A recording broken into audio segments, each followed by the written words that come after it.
In China, people use mobile services owned by Alibaba and Tencent to do almost everything. They chat, shop, send money to each other, and even make purchases in physical stores. And the country is becoming cashless. So here's the scary thing for American finance executives. The banks never get a cut. In fact, many Chinese don't even have bank accounts. China is among the growing number of countries showing that payments can happen cheaply and easily without banks or credit cards. In contrast, US consumers still rely on banks for most of their purchases.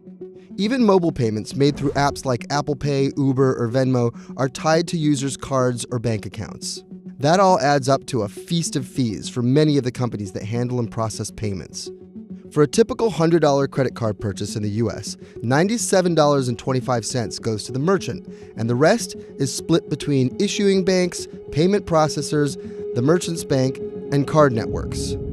Those small slices add up to billions of dollars for banks every year.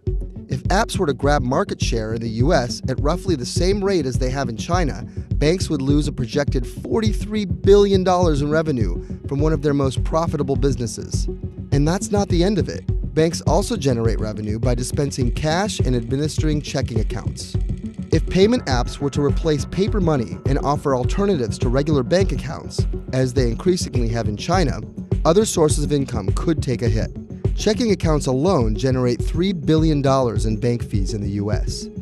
Whether or not you have access to a bank, being able to make and receive payments through your phone is an obvious advantage, as Alipay and WeChat Pay have demonstrated in China.